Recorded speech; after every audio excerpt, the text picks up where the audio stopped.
아주 오래된 전통이 있는 교회에 젊은 목사님 한 분이 이제 부임했다고 합니다. 근데 목회 중에 난감한 문제가 하나 생겼어요. 통성 기도를 하게 되면 절반은 일어서서 기도하고 절반은 앉아서 기도하는데, 앉아서 기도하는 사람과 일어서서 기도하는 사람들이 상대방을 향해서 고함을 치는 거예요. 우리 교회는 앉아서 통성 기도하는 교회다. 우리 교회는 서서 통성 기도하는 교회다. 자, 그거 가지고 교회가 이제 분란이 생겼습니다. 목사님이 아무리 설득하고 말려도 양측의 대립이 끝이 나지 않았어요. 그래서 마침내 이 목사님이 그 교회 개정 멤버 중에 하나인 99세 된 장로님을 이 양로원으로 찾아갔다고 합니다. 그래서 그 장로님께 물어봤다고 해요. 장로님, 통성기도 시간에 성도들이 일어서는 것이 우리 교회 전통입니까? 그랬더니 그 장로님이 그러더래요. 아닙니다. 그래서 그러면 앉아서 통성기도 하는 것이 전통입니까? 아닙니다. 그러더라는 거예요. 그럼 뭡니까? 우리 교회 전통은 절반은 일어서서 통성기도하고 절반은 앉아서 통성기도하고 서로를 향해서 고함치는 것이 우리 교회 전통입니다. 그러더라는 거예요. 그러니까 통성기도 할 때 서서 기도하는 것, 앉아서 기도하는 것, 자, 이게 뭐가 중요할까요? 제가 확실히 아는 것 한 가지는 이런 일로 서로 삿대질하며 싸우는 것만큼은 하나님의 뜻은 아니라는 거죠. 그리스도인들은 모든 일을 결정할 때 하나님 뜻대로 결정하는 것이 가장 옳은 일이라고 말들을 합니다. 그런데 교회 결정도 다 그래야 되죠. 근데 현실을 보면은 그렇지 않은 경우가 많습니다. 하나님의 뜻, 그분의 목적이 교회를 이끌어가기보다는 교회의 전통이나 어떤 영향력 있는 인물, 또 세속적인 가치관 같은 것이 교회를 이끌어가는 경우가 너무 많다는 거죠. 그런 방식으로 교회 생활을 하시는 분들은 하나님의 뜻을 성경 속에나 존재하는 어떤 이상야릇한 것이라고 생각합니다. 현실은 많이 다르다는 거죠. 지금 같은 시대에 더 이상 하나님은 옛 시대처럼 계시를 내려주거나 하지 않기 때문에 교회는 역사나 전통, 시스템이나 훌륭한 인물을 통해서 운영되어져야 된다고 믿습니다. 그런데 말은 하나님의 뜻이라고 이야기를 하는 거죠. 과연 그럴까? 하나님의 뜻은 정말 발견하기 어려운 것일까? 여러분, 히브리서 1장 1, 2절 말씀을 한번 보겠습니다. 히브리서 1장 1절 2절 세 번째 성경을 읽어봅니다. 같이 읽겠습니다. 하나님께서 옛날에는 예언자들을 통하여 여러 번에 걸쳐 여러 가지 방법으로 우리 조상들에게 말씀하셨으나 이 마지막 날에는 아들을 통하여 우리에게 말씀하셨습니다. 하나님께서는 이 아들을 만물의 상속자로 세우셨습니다. 그를 통하여 온 세상을 지으신 것입니다. 자, 하나님은 우리 모두가 하나님의 뜻을 알기를 원해요. 그래서 다양한 방법을 통해서 그 시대 그 사람들에게 말씀을 하십니다. 옛적에는 이렇게 말씀하셨어요. 그리고 지금 이 시대에는 또 이렇게 말씀하십니다. 중요한 건 하나님은 하나님의 뜻이 우리에게 전달되어지기를 원하시는 거예요. 문제는 우리가 듣지 않고 있다는 겁니다. 예언자를 통해, 예수님을 통해, 성경을 통해 말씀하시고 또 천지 만물을 통해 말씀하시고 나를 둘러싼 환경을 통해서 말씀하십니다. 그럼에도 불구하고 사람들은 예나 지금이나 듣기를 거절합니다. 그래서 하나님의 말씀을 듣지 못하는 이유는 하나님이 말씀하지 않기 때문이 아니라 들으려고 하는 마음이 없기 때문이라는 거죠. 하나님의 뜻을 구하는 사람들 중에도 가만히 살펴보면 하나님의 뜻을 구하는 것이 아니고 자신의 욕심을 이룰 수 있는 가장 효과적인 방법을 하나님께 구하는 경우가 많아요. 그들은 그것을 하나님의 뜻이라고 포장해서 말하는데 하나님이 아니고 그 속을 누가 알겠습니까? 그러니까 마음속에 하나님의 뜻을 담을 공간이 없다면 하나님의 뜻은 우리 속에 주어질 수가 없습니다. 그러니까 그들의 마음에 자신의 생각과 욕심과 야망이 그대로 가득한데 기도를 오래 하는 것 같지만 알고 보면 하나님이 자기가 원하는 대로 해달라고 때를 쓰고 있는 것인지도 몰라요. 그러니까 내 욕심 이루기 위해서 성경 구절을 끼워 맞추거나 그럴듯한 해석을 만들어내기도 합니다. 한국교회에서 세습을 정당화하는 주장들을 보면요, 그럴듯합니다. 그러니까 성경 구절을 잘 끼워 맞춰요. 그리고 나름대로 그것을 하나님의 뜻이라고 이야기를 합니다. 그런데 그분들 자신은 알고 있어요. 자기들의 욕망이 그 속에 숨어 있다는 거예요. 그리고 알만한 사람들은 분별할 수 있어요. 그런데 그 공동체 속에 익숙해져 있는 사람들은 자기들이 속는 줄도 모르고 스스로를 기만하면서 그것을 하나님의 뜻이라고 둔갑시키는 겁니다. 그런 모습이 참 서글퍼요. 물론 해석하는 대로 귀에 걸면 귀걸이, 코에 걸면 코걸이가 될 수도 모르겠어요. 근데 내 속에 숨겨진 욕망은 내가 알잖아요. 내 욕심을 하나님의 뜻으로 둔갑시키기 위해서 다르게 생각하는 것을 죄악시하고 더 열심히 기도하라고 요구하기도 합니다. 그 기도의 요구는 뭐냐면 생각하지 말라는 거예요. 하나님의 뜻을 분별하지 말라는 거예요. 그냥 이것이 하나님의 뜻이니까 이 뜻대로 이루어달라고 그냥 부르짖으라는 겁니다. 근데 그게 누구의 뜻이에요? 겉으로는 하나님의 뜻인데 속으로는 힘 있는 어떤 사람의 뜻인 경우가 많다는 거죠. 하나님의 뜻이 계시와 같은 방법으로 직접적으로 주어질 수도 있어요. 그런데 많은 경우에는 하나님의 뜻은 그분과의 관계 속에서 행해지는 분별을 통해서 이루어집니다. 목회자를 통해 계시를 받으려고 하기보다는 내가 하나님과 동행하는 가운데 나를 향한 그분의 뜻을 깨닫고 분별하는 것이 지혜로운 방식입니다. 오늘 본문 1, 2절 말씀은 하나님의 뜻을 분별하기 위해서 우리가 어떤 상태가 되어야 하는지에 대해서 분명하게 말씀해 줍니다. 여러분 1절, 2절 말씀을 쉬운 성경으로 같이 읽어보겠습니다. 우리 읽읍시다. 그러므로 성도 여러분, 나는 하나님의 자비로서 여러분에게 권합니다. 여러분의 몸을 하나님을 기쁘시게 하는 거룩한 살아있는 제물로 드리십시오. 이것이야말로 여러분이 마땅히 드려야 할 영적인 예배입니다. 여러분은 이 세상을 본받지 말고, 계속 읽어보세요. 여러분은 이 세상을 본받지 말고 마음을 새롭게 하여 변화를 받으십시오. 그러면 여러분은 하나님의 선하시고 기뻐하시고 온전하신 뜻이 무엇인지를 분별할 수 있게 될 것입니다. 그렇게 되면 여러분이 하나님의 선하시고 기뻐하시고 온전하신 뜻이 무엇인지 분별할 수 있는 사람이 될 것입니다. 자, 이 말씀은 어쩌다 한번 하나님의 뜻을 분별하는 것이 아니라 우리 자신이 하나님의 뜻을 분별할 수 있는 사람으로 성장하는 방법에 관해서 말씀해 주고 있습니다. 자, 우리가 하나님의 뜻을 분별할 수 있게 되려면 첫째는 우리의 몸을 하나님이 기뻐하시는 거룩한 산제물로 드리라고 했습니다. 그러니까 성경은 이것을 우리가 마땅히 드려야 될 영적인 예배라고 말씀합니다. 그러니까 제물은 어떤 거예요? 이 짐승을 죽여서 드리는 겁니다. 이 짐승은 뭐예요? 짐승은 뭐예요? 우리 어떤 성도님 집에 갔더니 고양이 개도 다 짐승이라고 그러더라고요. 짐승이에요. 자, 짐승은 사람이 아니죠. 그런데 지금 하나님께서는 우리 사람들을 가리켜서 살아있는 우리들을 가리켜 제물로 드리라고 합니다. 근데 산제물이라고 말하는 걸 보면요, 죽여서 드리는 것이 아니고 살아있는 상태, 생명이 붙어있는 상태에서 드리라는 거예요. 근데 제물은 어때야 돼요? 죽여야 돼요. 살아있는 상태에서 죽여서 드리라. 이것이 영적 예배다라고 말씀합니다. 이 의미를 우리가 좀 더 생각해 봐야 되는데, 요한복음 4장 24절은 하나님은 영이시니 예배하는 자가 신령과 진정으로 영과 진리로 예배하라고 했습니다. 그러니까 영과 진리로 예배하는 것이 영적 예배인데, 이것은 자아의 죽음을 통해서 이루어지는 예배를 의미합니다. 그러니까 인간은 영적인 존재예요. 영과 혼을 구별해서 설명할 필요가 있는데, 혼이 우리의 자아를 의미한다면 영은 그 속에 숨겨져 있는 우리의 속사람입니다. 그러니까 우리의 영이 드러나기 전까지 우리는 영이신 하나님을 접촉할 수도 없고 그분을 온전히 예배할 수도 없고 그분의 깊은 뜻을 깨달을 수도 없습니다. 그러니까 이 영이 드러나도록 하기 위해 우리가 할 수 있는 일은 뭐냐면 이 영을 감싸고 있는 우리의 자아를 죽여서 하나님 앞에 드리는 거예요. 그러니까 자아가 깨져야지 그 자아 속에 숨겨져 있는 우리의 속사람 영이 드러날 수 있다는 겁니다. 다시 말하면 나의 자아, 나의 생각, 감정, 의지를 죽여서 거룩한 제물로 하나님께 드릴 때 체면과 질서와 전통 같은 것에 숨겨져 있던 우리의 속사람이 드러나서 하나님의 영을 접촉하게 된다는 겁니다. 그러니까 빛 대신 주님 앞에 있는 그대로 드러나는 것, 그것이 진리로 드려지는 예배입니다. 그러니까 내 겉사람이 깨어지기 전까지는 나의 속사람은 자유롭게 하나님의 영을 만날 수가 없어요. 그러니까 자아가 죽기 전까지 우리 중 누구도 진정한 예배자가 될 수 없다는 거죠. 그래서 산제물은 무엇인가를 죽여서 살아있는 상태로 드려지는 예배. 그러니까 무엇이 죽어야 돼? 내 자아가 죽어야 되는 거예요.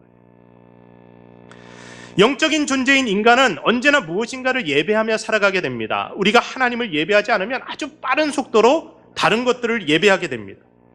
그것이 돈이나 명예, 쾌락 같은 것이 될 수도 있고 또 자기 자신이 될 수도 있어요. 사람들이 누군가를 쫓아다니는 것을 보세요. 어떤 정치인을 우상화하고 연예인을 우상화하는 경우를 보세요. 자, 그 인간의 모습들을 보면은 그 우상 앞에서는 자기의 생각, 감정, 의지 다 내려놔요. 내 생각이 없어요. 그 사람이 옳다고 하면 옳은 거예요. 여러분, 한국 정치 보면은 이게 재밌는 게 뭐 친박, 비박, 뭐 그리고 또 뭐예요? 요새는 친문, 반문, 그러니까 어떤 사람을 중심으로 세력들이 형성되는데요. 내 생각이 없어요. 그 사람이 옳다고 하면 다 옳은 거예요. 요새 미국은 친트럼프, 반트럼프 그러잖아요. 그러니까 그 사람 앞에서 자기 생각, 감정, 의지를 다 죽여서 산재물로 드리고 있어요. 그러니까 우상이 돼버렸죠. 돈 앞에 자존심 없다, 그런 표현 쓰잖아요. 여러분, 돈 앞에 자존심 있어요, 없어요? 있죠. 있어야 되죠. 근데 돈 앞에서 자존심을 버린다, 이건 뭡니까? 나를 죽이는 거예요. 그럼 돈이 뭡니까? 우상이 된 거죠. 돈 앞에서 돈 버는 일이라면, 돈을 얻는 일이라면, 부자가 되는 일이라면 내 생각, 감정, 의지 하나도 중요하지 않아요. 다 죽여서 그것을 얻어내는 겁니다. 그것이 바로 우상인 거예요.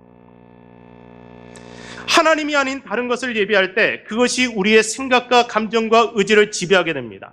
그것이 우리에게 하나님 노릇을 하게 되는 거예요.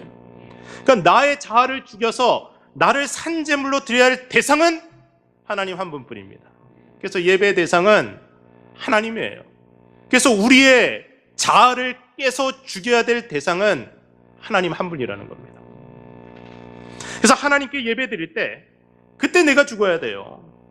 그 예배 드리면서, 말씀 들으면서 내 생각에는, 내 감정에는, 내 의지는, 이거 주장하면서 어떻게 예배자로 설 수 있냐는 거예요. 이거 철저히 죽이기 전까지는 영이신 하나님을 영으로 만날 수 없습니다. 우리는 목적과 수단을 혼동해서는 안 돼요. 우리가 하나님 뜻대로 사는 것이 목적이라고 한다면 우리 인생에서 우리가 추구하는 성공은 수단입니다. 우리가 하나님 뜻대로 살게 되면 우리의 성공이 다른 사람들을 행복하게 만들고 하나님을 기쁘게 하는 수단이 되는데, 그런데 성공이 목적이 되어버리면 그 성공이 오히려 우리를 종처럼 부리게 되고 다른 이들을 착취하는 악을 행하게 됩니다. 악인이 힘을 가지게 되면 많은 사람들이 괴로움을 얻게 돼요. 그러니까 우리가 돈을 예배하면 돈이 우리의 주인 노릇을 하고 결국 우리에게 주어진 그 돈이 그 악을 행하는 도구로 사용되어진 건다. 그렇다는 겁니다. 사도 바울은 세상적으로 볼 때 자랑거리가 많았던 사람입니다. 유대인 중에 유대인이에요.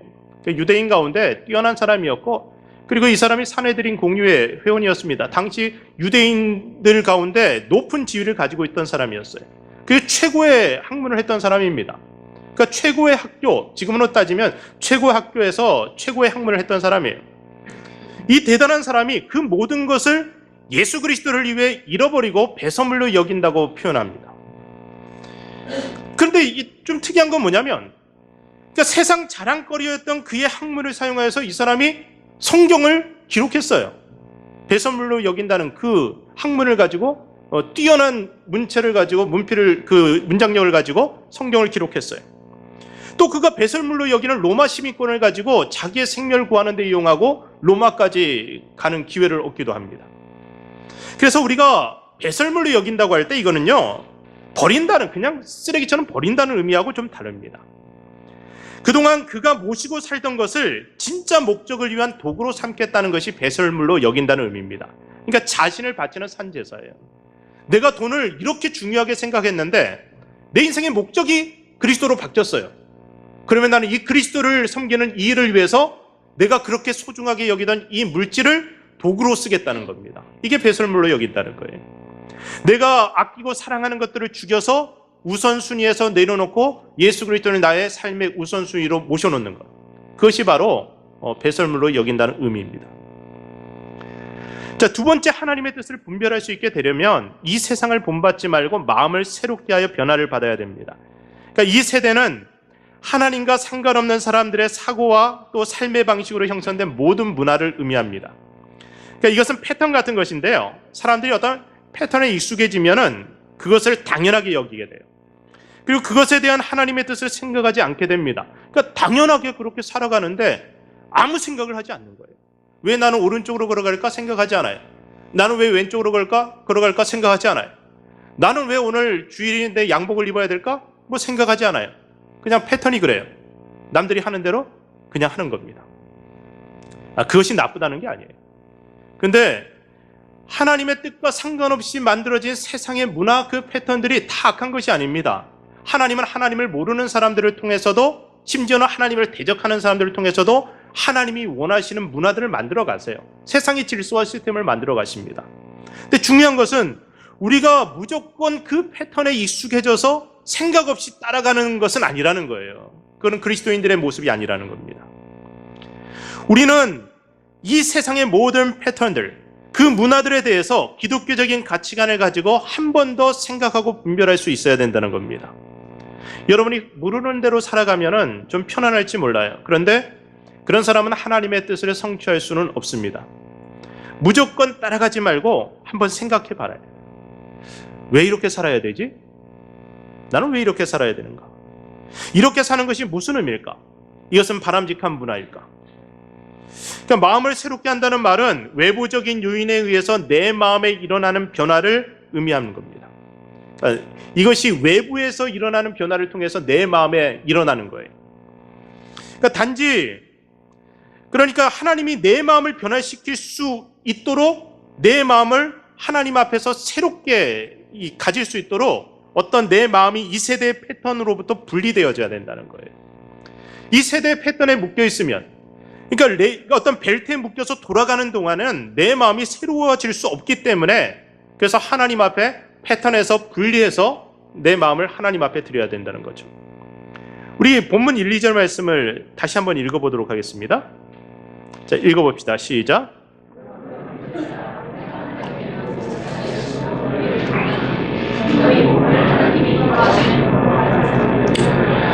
이는 너희가 드릴 영적 예배니라. 너희는 이 세대를 본받지 말고 오직 마음을 새롭게 함으로 변화를 받아 하나님의 선하시고 기뻐하시고 온전하신 뜻이 무엇인지 분별하도록 하라.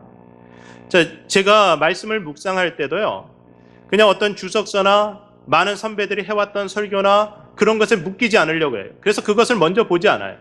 본문을 묵상할 때 어떤 책이나 주석서를 보지 않고 제가 그 말씀을 마음을 새롭게 함으로 하나님이 주시는 메시지로 받으려고 합니다. 그것이 첫 번째 말씀을 묵상하는 태도예요.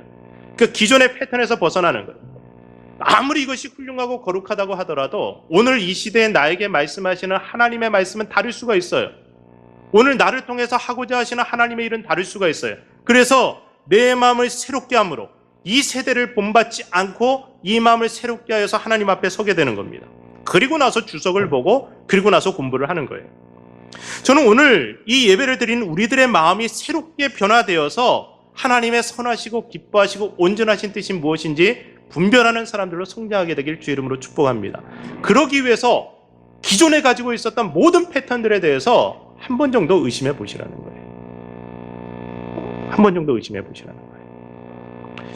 왜 우리가 분별력을 가져야 될까? 자, 분별력은 교회 지도자에게 필수적인 것입니다. 다음 주에 임직하게 되는 분들은 이것을 명심해야 됩니다. 오늘 말씀은 다음 주에도 그대로 이어서 여러분에게 전하게 되는데, 이제 임직자들을 대상으로 좀 더 심층적으로 말씀을 준비하려고 합니다. 그러니까 교회 일은요, 영적 분별력을 필요로 합니다. 그러니까 세상적인 지혜와 지식으로 교회를 섬길 수가 없어요. 착하기만 하면 교회가 엉뚱한 쪽으로 갑니다. 목사님들 중에 진짜 착한 분들이 목회가 잘 안 돼요. 저는 그렇게 착하지는 않아요. 너무 걱정하지 않으셔도 돼요. 진짜 착한 분들은 그냥 이 사람 말도 듣고 저 사람 말도 듣고 그냥 시키는 대로 다 해요. 그래서 사람 착하다는 소리는 듣는데 문제는 분별력이 떨어지다 보니까 그냥 교회가 절로 가는 거예요. 이상해지는 겁니다. 마태복음 24장 24절을 보세요. 24장 24절. 자, 같이 읽겠습니다. 거짓 그리스도들과 거짓 선지자들이 일어나 큰 표적과 기사를 보여 할 수만 있으면 택하신 자들도 미혹하리라. 자, 할 수만 있으면 택한 하나님의 사람들도 미혹하려고 세상에 거짓 선지자들 그리고 악한 자들이 많이 나와 있다는 거예요. 이 사람들은 택한 자들도 미혹하기 위해서 표적과 기사들을 보입니다. 그러니까 분별력을 상실하게 만들다는 거죠. 야, 이런 대단한 일을 일으키는 거 보면 저 사람은 하나님이 보낸 사람이 분명해. 저 사람은 정말 성령이 분명해. 그래서 이단들 보면요, 교주들이 자기들을 소개할 때 뭐 성령, 고해서 성령이라고 소개하고 그리고 예수 그리스도라고 소개하기도 하고 별의별 사람 다 있어요. 근데 참 신기한 거는 똑똑한 사람들이 그거 넘어가는 거예요. 희한하대. 참 희한해요. 이단들이 얼마나 많이 늘어났는지 성도들이요, 온라인으로 이상한 간증 같은 것들을 듣다가 빠져버립니다. 그래서 호적되다가 아주 그쪽으로 넘어가는 사람들 열어봤습니다. 최근에 한국에서 크게 문제가 된 은혜로 교회라고 있어요. 전에 제가 한번 여러분에게 말씀드렸었는데, 신옥주라고 하는 이 교주의 경우를 보면 666이니 베리칩이니 하면서 세상에 돌아다니는 모든 음모론을 짜집기 위해서 요한계시록과 또 믹스해갖고 계시라고 하면서 이야기를 해주는데 사람들이 거기에 말려 들어가요. 말려 들어가서 재산 다 팔아서 헌납하고 가족들하고 깨지고, 그리고 그 공동체, 그 집단에 들어가서 하는 일이 뭐냐면 타작마당이라 그래서 이게 서로를 그냥 막 그 뺨을 때리는, 엄마가 딸을 패고 딸이 엄마를 패면 아주 말도 안 되는 일들이 그 안에서 벌어지는데, 그게 이제 시사 프로그램을 통해서 다 드러났는데도 이 사람들은 여전히 거기서 빠져나오지 못해요. 자기들 교주를 성령님이라고 믿어요. 신천지라는 이단이 있죠? 여러분도 잘 알고 계실 거예요. 이민사회는 일찌감치 왔습니다. 99년도에 시카고에 왔다 그래요. 그래서 신학원이라는 걸 세워갖고 그곳에서 사람들을 많이 유혹했다고 하는데, 시카고가 참 교회가 잘 안 되는 곳이에요. 그래서 이단들도 울고 간다고 해서 시카고에서는 일찌감치 왔는데 거기서 신천지가 성공을 못하고 뉴욕이나 LA 쪽에 가서 많이 이제 부흥했다고 합니다. 근데 이 사람들이 또 주로 이용하는 성경이 뭐냐면 요한계시록이에요. 요한계시록이 참 애매모호하게 기록되어 있지 않습니까? 그래서 어떤 비유풀이다 뭐다 해갖고 요한계시록을 가지고 자기들의 교리를 가르치는데, 어떤 사람들 접근할 때 그래요. 당신 꿈을 꿨다면서. 그러면서 영적인 것처럼 접근해갖고 어떤 선교사님이 있는데 말씀을 기가 막히게 풀어준대요. 여러분, 그렇게 성경이 기가 막히게 딱딱 맞아떨어지지 않아요. 근데 기가 막히게 딱딱 맞아떨어지게 풀어준답니다. 그래서 데려가서 성도들 꼬드겨서 결국 자기들 사람으로 만드는데, 여러분, 이단이란 말이 이 끝이 다르다는 거예요. 다를 이자 끝 단자. 처음엔 비슷해요. 기독교 같아요. 정통 같아요. 근데 아니에요. 나중에 쏘으면은 헤어나오지 못해요. 그래서 교회 지도자들은 영적 분별력을 가지고 성도들을 보호할 수 있어야 되고 제대로 양육할 수 있어야 됩니다. 여러분, 왜 기독교에 이단이 많은지 아십니까? 왜 불교나 이런 데 이단이 많지 않고 기독교에 많아요? 그게 명품이 짝퉁이 많은 거예요. 명품이라서 그런 거예요. 여러분, 뭐 걔는 아무것도 아닌 거에 무슨 저 짝퉁 만들지 않잖아요. 이게 좀 이렇게 아주 비싼 거에 이제 그걸 만들잖아요. 옛날 한국의 푸르지오 아파트라고 아세요? 뭐 푸르지오도 이게 브랜드였어요. 근데 짝퉁 아파트가 생겼는데 이름이 푸르지오예요. 참 웃겨요. 그런데 하여튼 명품은 짝퉁이 생깁니다. 이단들은 그 전략이 날마다 새롭게 개발되어지고 진흥화되어지고 있는데, 교회 지도자들이 분별력이 없으면 어떻게 됩니까? 교회가 이런 세상 속에서 성도들을 지키고 보호하는 영적 울타리가 되어야 되고, 교회 지도자들은 분별력 있는 파수꾼이 되어야 됩니다. 그래서 하나님의 뜻을 분별하지 못하는 지도자는 교회 공동체에서 하나님의 맡기신 사명을 감당하기 어렵습니다. 이제 실제적으로 하나님 뜻을 분별하고 성취하는 방법에 대해서 생각해 보려고 하는데요. 우리 인생은 우리를 창조하신 분의 목적에 이끌릴 때 가장 가치가 있습니다. 그러니까 나를 향한 하나님의 뜻이 내 인생 가운데 이루어질 때 나는 가장 가치 있는 사람이 되는 겁니다. 그래서 내 뜻이 이루어져서 내 인생이 가치 있는 것이 아니고, 하나님의 뜻이 내 인생 가운데 이루어질 때 내가 가장 가치 있는 존재가 될 수 있어요. 그래서 교회는 하나님의 뜻을 성취하기 위해 모여진 공동체입니다. 인간의 욕심을 이루기 위해서 모여진 공동체가 아니에요. 그래서 하나님의 뜻을 성취하기 위해서 모두가 공유하는 공통된 비전을 가져야 되는데, 각 사람이 그 비전을 성취하기 위해서는 사명을 가지게 되는 겁니다. 여러분이 이 교회 공동체에서 수행해야 될 사명이 무엇인지 알고 계십니까? 여러분의 사명이 뭡니까? 또 여러분이 이 세상에 보내어진 목적이 무엇이고, 이 세상 속에서 여러분이 감당해야 될 사명이 무엇인지 아십니까? 이 사명이 무엇인지를 깨달을 때 우리 삶을 통해서 내가 선택하고 행해야 될 일들이 무엇인지를 세세하게 분별할 수 있게 됩니다. 그래서 비전이 먼저고요. 그 다음이 사명이고, 그 다음이 인생의 목표이고, 그 다음에 전략입니다. 자, 제가 지금 몇 가지를 얘기했어요? 몇 가지 얘기했습니까? 4가지. 뭐예요? 비전, 사명, 목표, 전략. 자, 그게 그거 같죠? 예전에 목회할 때 어떤 성도님이 저한테 물어보시더라고요. 비전이 뭐냐고. 비전이 뭐냐고 해서 세상을 행복하게 하는 교회, 행복을 전하는 공동체, 행복을 전하는 사람, 그런 얘기를 했더니만 너무 애매모호하대요. 뜬구름 같대요. 그래서 제가 그랬어요. 원래 비전이란 게 뜬구름 같은 거예요. 애매모호한 거예요. 그랬어요. 실제로 비전은 그렇습니다. 구체적으로 딱 설명되어지는 것이 아니에요. 클레켄트 베졸드라는 사람이 비전에 대해서 이렇게 정의했습니다. 한번 화면 보고 읽어볼까요? 자, 읽어봅시다. 시작. 그러니까 어떤 단체나 공동체가 만들고자 하는 미래에 대한 진술. 자, 이게 공동체의 비전인데, 자, 이게 미래에 대한 거예요. 근데 이것이 구체적으로 딱 명시되어지면은 거기에 묶여버립니다. 자, 그러니까 우리 그리스도인의 비전은 철저하게 하나님으로부터 주어지는 거예요. 내가 만드는 것이 아닙니다. 그래서 이 비전이 평생 바뀌지 않는 우리 존재의 목적이라고 할 수 있고, 대를 이어 전수될 자손대들의 꿈이라고 할 수 있습니다. 그리고 이 비전을 성취하기 위해 우리에게 주어진 일이 바로 사명이에요.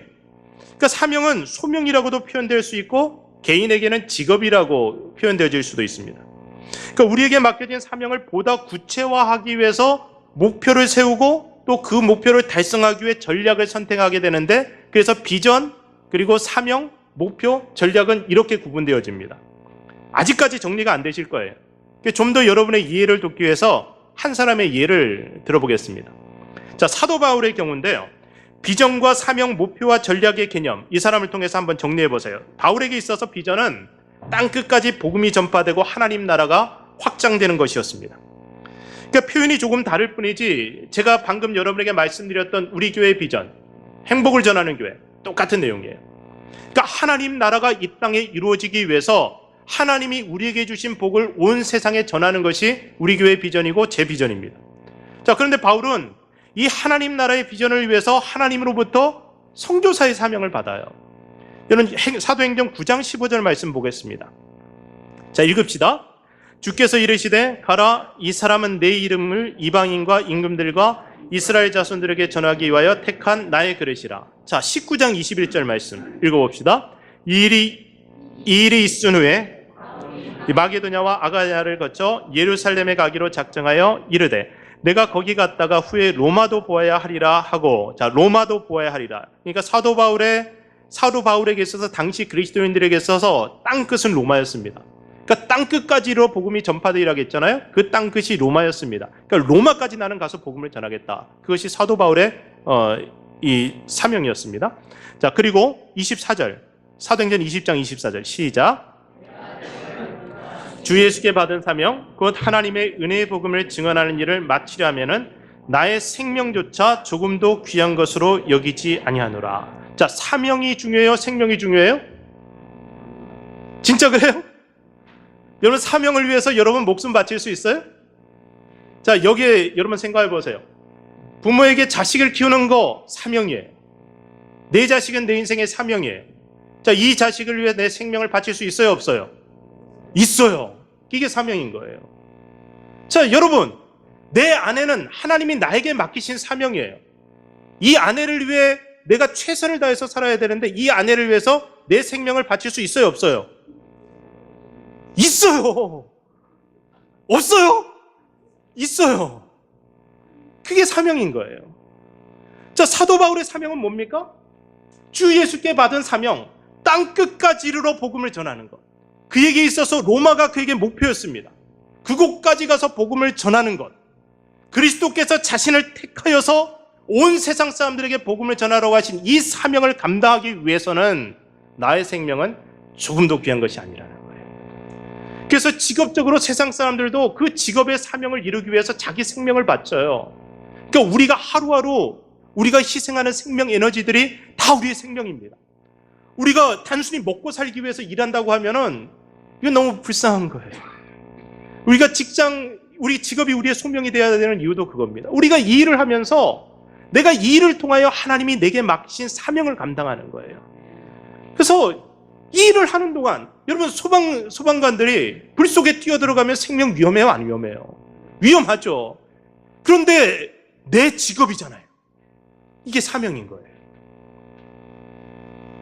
하나님 나라와 복음 전도에 대한 바울의 비전은 한순간도 바뀐 적이 없습니다. 그런데 그의 사명은 처음에는 유대인을 대상으로 했다가 얼마 후에 이방인을 대상으로 바뀝니다. 그러니까 전략과 단기간의 목표는 또 수시로 바뀌었어요. 그러니까 마지막 목표는 당시 땅끝인 로마까지 복음을 전하는 것이었고, 그 목표를 달성하기 위해서 그가 다양한 선교 전략들을 사용하게 됩니다. 그러니까 처음에 유대인을 대상으로 논쟁과 설득을 통해서 복음을 전했어요. 그런데 잘 먹혀 들어가지 않아요. 후에는 이방인을 대상으로 아주 무식하게 느껴질 만큼 단순하고 강렬하게 십자가의 도를 선포하고 복음을 전했습니다. 그런데 여기에서 능력이 나타납니다. 그러니까 상황에 따라서 순회 전도를 하기도 하고, 교회 개척을 하기도 하고, 제자 훈련을 하기도 하고, 독자적인 선교를 하기도 하고, 예루살렘 교회와 정치적으로 협력하여서 일하기도 합니다. 자비량으로 선교하기도 하고, 교회들의 후원을 받아서 선교하기도 합니다. 그러니까 사도 바울은 자비량 선교만 했다고 주장하는 사람이 있는데, 아니에요. 얼마나 많은 후원을 받으면서 사역했는지 몰라요. 당시에 그 배를 타고 그 뱃삭을 내려고 하면은 돈이 꽤 들었습니다. 그런 거 다 후원을 받았어요. 이 사람이 성격상 선교 여행을 계획할 때 철저하게 계획을 세웠습니다. 성경 인물 중에 가장 철두철미한 사람이 사도 바울이라고 할 수 있어요. 근데 계획대로 되지 않아요. 소아시아로 가기 위해서 애썼는데 하나님이 환상을 통해서, 마게도냐인이 손짓하는 환상을 통해서 그의 사역의 방향을, 선교 방향을 순식간에 마게도냐로 바꿔버립니다. 그때 이 사람이 이런 생각을 했다고 생각해보세요. 주님, 제가 얼마나 오랫동안 저 소아시아의 지역에서 복음을 전하기 위해 준비해왔습니까? 하나님, 제 계획이 그러면 어떻게 되겠습니까? 저 따라오는 이 사람들이 지금 그동안 저기 가려고 준비했는데 갑자기 여기서 마게도냐로 가라니 말이 안 되잖아요. 바울이 이러면서 마게도냐로 가는 것을 거부했다면 어떻게 됐을까요? 이 사람 두 번 생각하지 않습니다. 하나님의 뜻이 분별되어지는 그 순간 바로 마게도냐로 갑니다. 하나님의 사람에게는 목표를 수정하고 전략을 수정하는 계획까지도 이 모든 계획 안에 포함되어 있습니다. 그러니까 하나님은 처음부터 끝까지 하나님의 계획을 우리에게 일일이 다 이야기해 주지 않아요. 다 이야기해 주지 않아요. 다 이야기한다고 해도 우리가 이해할 수도 없을 겁니다. 그러니까 하나님이 아브라함을 갈대아우르 에서 부르셔서 약속의 땅 그 가나안으로 이주시키면서 하신 말씀도 보세요. 내 본토 친척 아비 집을 떠나 내가 너에게 지시할 땅, 알려줄 땅으로 가라 그러잖아요. 한 걸음 내디디면 그 다음에 또 알려주시는 거예요. 우리가 안개가 자욱한 길을 운전해 갈 때도 그렇잖아요. 저 멀리 볼 수가 없어요. 그런데 100m 가면 100m가 보이는 거예요. 10m 가면 또 다른 10m가 보이는 거예요. 그래서 하나님이 지시할 그 땅까지 가기 위해서는 우리 매일 매순간 하나님이 우리에게 보여주실 땅을 봐야 되는데, 이것이 바로 분별력이 필요한 거라는 겁니다. 출애굽한 이스라엘 백성들도 하나님은 구름 기둥, 불 기둥으로 인도하십니다. 그때 나의 상식과 개념을 뛰어넘는 방법으로 하나님은 우리를 인도해 가십니다. 만약 우리가 그 모든 순간순간을 순종으로 반응하게 된다면 결국에는 그 모든 순종의 조각들이 하나님의 뜻을 이루는 퍼즐로 맞춰지게 돼요. 자, 목회하다 보면 목표를 수정해야 될 일이 종종 생깁니다. 이 세상이 워낙 급격하게 바뀌어요. 그리고 우리가 일하는 환경도 바뀝니다. 그리고 예언자처럼 1년 후에 일을 다 할 수가 없어요. 그래서 모든 상황에 대해서 민감하게 대처할 필요가 있는데, 신방을 가도 꼭 계획한 말씀을 전하는 것이 아니고 운전하는 도중에 하나님이 주시는 감동을 따라서 또 다른 말씀을 전하기도 합니다. 어떤 분은 자기가 준비한 설교라고 추운 겨울에 막 진눈깨비 막 떨어지는데 하관 예배를 드리는데 준비한 설교 다 해야 된다고 40분 동안 설교를 다 하시는 분이 있더라고요. 이 목회 감각이 없는 거죠. 그 속에 저는 하나님이 분명히 얘기하셨을 거라고 생각해요. 야, 지금 춥고 유족들 힘드니까 짧게 하고 끝내라 얘기하셨을 것 같은데, 이분은 하나님이 뭐라고 하든 그게 중요하지 않아요. 나는 40분짜리 설교를 준비했으니까 유족들을 위로하기 위해서 나는 40분 동안 설교를 다 해야 돼. 그러면 유족들 그날 죽어나는 거죠. 장례 또 한 번 치를 상황이에요. 그렇게. 인생을 낭비하지 않기 위해서는 목표도 잘 세우고 전략도 잘 세워야 합니다. 근데 무엇보다도 비전과 사명이 분명해야 돼요. 우리의 비전은 하나님 나라를 이 땅에 이루는 삶, 행복을 전하는 사람, 행복을 전하는 교회입니다. 그렇다면 이 비전을 이루기 위해서 우리 각 사람에게 주어진 사명은 무엇이냐는 거예요. 저는 선교사님들을 존경해요. 타문화권에서 많은 것 희생하고 살아가는 그분들은 존경받아 마땅합니다. 그런데 제가 그분들을 존경한다고 해서 그것이 제 사명이 될 수는 없어요. 하나님은 저에게 그런 사명을 주시지 않았어요. 제가 청년 시기에는 선교사로 헌신하려고 했었습니다. 그래서 타이완에 가서 2년 동안 제가 공부했던 이유가 그거예요. 중국 선교사 되겠다고. 그런데 두 번째, 한국 사람이 전혀 안 사는 지역에 가서 공부하면서 지내다 보니까 첫째, 먹는 게 힘들어서 못 살겠더라고요. 정말 먹는 게 기름기 너무 많고 이건 못 살겠더라고요. 그리고 외로워서 못 살겠더라고요. 한국말 하고 싶은데 한국말 할 데가 없잖아요. 너무 힘들어요. 그래서 저는 선교사님들이 존경스러운데 저는 선교사 사명을 받은 게 아니더라고요. 제 사명은 이민교회 목사입니다. 시애틀의 행복을 전하는 교회를 세우고 시애틀을 중심으로 온 세상에 참 행복을 전하는 것이 제 사명입니다. 우리에게 주어진 삶의 자원들을 가지고 선교지를 섬기고 그리고 하나님의 나라를 확장시켜 나가는 것, 이것이 제게 맡겨진 사명입니다. 그러니까 사명은 이렇게 자기에게 주어진 일, 자기가 서 있는 그 자리에서 시작되는 것입니다. 그러니까 어떤 상황 속에서도 예배자로 서 있고 어떤 상황 속에서도 내게 맡겨진 사명을 감당하는 것, 그것이 바로 사명자의 모습이라는 거죠. 어설프게 남의 십자가 지겠다고 하면 그게 더 어색한 겁니다. 이웃집 그 아줌마가 불쌍하다고 해서 내가 그 아줌마의 남편 노릇하면 돼요, 안 돼요?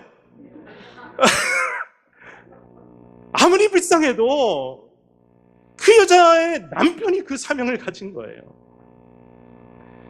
그러니까 선교사는 선교사의 사명, 목사는 목사의 사명, 장로는 장로의 사명, 각각 직업인은 그 직업의 사명을 가지고 살아야 됩니다. 그러니까 자기 십자가를 지고 주님을 쫓아가야지 남의 십자가를 탐내거나 모방해서도 안 됩니다. 그러니까 한국에서 이 의료업계에 종사하시는 분들이, 의료기기 판매하시는 분들이 의사를 대신해서 수술해갖고 또 시끄러워진 적이 있습니다. 별의별 일들이 다 있어요, 한국은. 의료기기 팔아먹으면서 그거 자기가 직접 이제 사용할 줄 안다고 의사는 그 또 수술실을 그 사람한테 맡기고, 이 사람은 가서 그걸 수술하는 게 관절 수술이다 뭐다 이런 걸 해요. 그리고 뭐 부산의 어떤 성형외과에서는 또 간호조무사가 그 성형수술을 또 그 어깨너머로 박았고 또 열심히 또 성형수술을 한참 수십 명을 해줘갖고 나중에 그 부작용이 나면서 문제가 발생하고 그랬잖아요. 근데 간호사는 간호사의 사명이 있고요. 의사는 의사의 사명이 있어요. 의사가 자기 사명을 이 의료기기 그 판매하는 사람한테 떠넘기면 됩니까? 안 됩니까? 안 돼요. 이 사람도 의사의 사명을 자기가 가져가서는 안 돼요. 그러니까 우리가 교회를 섬기는 데 있어서 목사는 목사의 사명을 잘 감당해야 돼요. 장로는 장로의 사명, 집사는 집사의 사명이 있다는 겁니다. 이것이 마땅히 생각할 그 이상의 생각을 품지 말고 오직 하나님께서 각 사람에게 나누어 주신 믿음의 분량대로 지혜롭게 생각하라는 말씀입니다. 그래서 우리의 분별력은 자기에게 맡겨진 사명, 자기 믿음의 분량대로 하나님을 섬기는 것도 포함됩니다. 진리는 하나예요. 그런데 그 진리를 전하는 방법은 다양합니다. 예수님의 제자들이 두보로 가지지 않고 거짓 전도를 떠났던 일, 또 바울이 천막 짓는 일을 하면서 여러 차례 선교여행을 떠났던 일, 또 초대교회 공동체 생활 같은 것은 전략과 방법에 해당되는 일입니다. 지난주에 청년들이 락긴하면서 우리 이강윤 형제님이 말씀을 전하는데 저는 진짜 우리 교회 훌륭한 사람들 참 많아요. 잘 몰랐는데 말씀 전하는데 너무 이게 도전이 되고 뭉클하고 좋더라고요. 그래서 제가 전도사님이라 불렀어요. 전도사급이에요. 훌륭해요. 근데 그 가운데 이제 초대교회 성도들이 재산을 팔아 공유했던 것에 대해서 이야기하면서 이거 잘 모르겠다 뭐 그렇게 이야기를 하더라고요. 그 부분을 제가 정리해 드릴게요. 그 시대 사람들은 재산을 팔아서 공유하고 공동체 생활을 했습니다. 사회주의가 여기 성경 구절에서 파송됐어요. 그러니까 그런 식으로 공동생활을 하는 것이 그 시대의 성도들이 함께 신앙생활을 하는데 가장 효과적인 전략이었기 때문에 그렇습니다. 지금 시대는 어떨까요? 우리가 재산을 다 팔아서 그거 다 교회 갖다 바치고 함께 공유하면 그 뭡니까? 그게 아까 이야기했던 그 신옥주 씨의 그 은혜로 교회, 지금 피지섬에 다 몰려가서 400여 명이 집단 생활하는 그런 거예요. 이단들이 그렇게 살죠. 초대교회 생활 그대로 한다는 거예요. 근데 하나님이 지금 이 시대 우리의 삶의 환경에서 무엇을 어떻게 하기를 원하시느냐, 그 하나님의 뜻은 상황에 따라서 다르게 적용돼야 돼요. 중요한 원칙이 있는데 그것은 뭐냐면 모든 물질이 하나님의 뜻대로 사용되어지는 거예요. 그래서 초대교회 그 당시에는 하나님의 뜻대로 성도들이 자신들의 물질을 사용하기 위해 그 모든 물질을 교회로 가져왔던 겁니다. 지금 시대는 그렇게 할 필요가 없잖아요. 우리가 하나님의 뜻을 발견한다고 할 때 그것은 비전과 사명과 전략과 목표 모든 것을 포함해서 우리가 이 땅에 존재하는 목적을 발견하는 것입니다. 그래서 저는 여러분의 평생을 붙들고 살 비전과 특별히 여러분이 감당해야 될 사명을 일찌감치 확실히 발견하게 되었으면 좋겠습니다. 그거 붙들고 인생의 목표를 세우고요. 그거 붙들고 인생의 전략을 짜는 거예요. 그리고 매 순간 이 비전과 사명을 성취하기 위해서 하나님이 주시는 지혜와 하나님의 뜻을 분별하고 행하는 사람으로 살아갈 때 여러분이 여러분 속에서 꿈꾸고 있는 여러분 인생의 개인적인 목적들이 있죠? 여러분도 모르는 사이에 넘치게 하나님께서 채워주시는 은혜를 경험하게 될 것입니다. 나는 이만큼을 원했는데 내가 하나님이 주신 비전과 사명을 따라 살아가다 보니까 어느 순간에 이것을 넘어서는 이만큼의 사람으로 성장해 있는 것을 여러분이 경험하게 된다는 거예요. 그러기 위해서 오늘 우리 몸을 하나님이 기뻐하시는 거룩한 산제물로 드리는 영적 예배자가 되기를 소원했으면 좋겠습니다. 이 세대 본받지 말고 마음 새롭게 함으로 변화를 받아서 우리 마음속에 새롭게 주어지는 하나님의 뜻을 받아야 되겠습니다. 말씀에 대한 순종도 없이 그냥 하나님 뜻을 깨닫겠다고 하면은 엉뚱한 쪽으로 미혹되기 쉽습니다. 이미 성경을 통해 계시된 하나님의 뜻이 많이 있습니다. 지난 3주 동안에 우리가 들어왔어요. 항상 기뻐하라, 쉬지 말고 기도하라, 범사에 감사하라. 이는 그리스도 예수 안에서 너희를 향한 하나님의 뜻이니라. 이미 주어진 하나님의 뜻이 우리 안에서 온전히 이루어지게 되면 우리 자신이 하나님의 오묘하신 계획 속으로 들어가는 것을 경험하게 됩니다. 나에 대한 하나님의 계획이 이거 다 알 수 없어도요. 우리가 매 순간을 순종하는 동안에 하나님의 놀라운 계획 속에서 위대한 그리스도인으로 성장해가는 나를 발견하게 되고 그리고 내가 꿈꾸었던 것 이상을 하나님께서 우리 삶 속에 성취시켜 주시는 것을 경험하게 될 것입니다. 이제 말씀을 마칩니다. 우리 모두가 하나님 뜻을 분별하고 순종할 수 있는 진짜 그리스도인으로 성장해 갈 수 있도록 오늘 하나님 앞에 자기 자신을 산제물로 드리고 마음을 새롭게 함으로 변화를 받아서 그분의 크고 비밀한 뜻 분별할 수 있는 그리스도인이 되기를 다시 한번 주의 이름으로 축복합니다. 기도하겠습니다.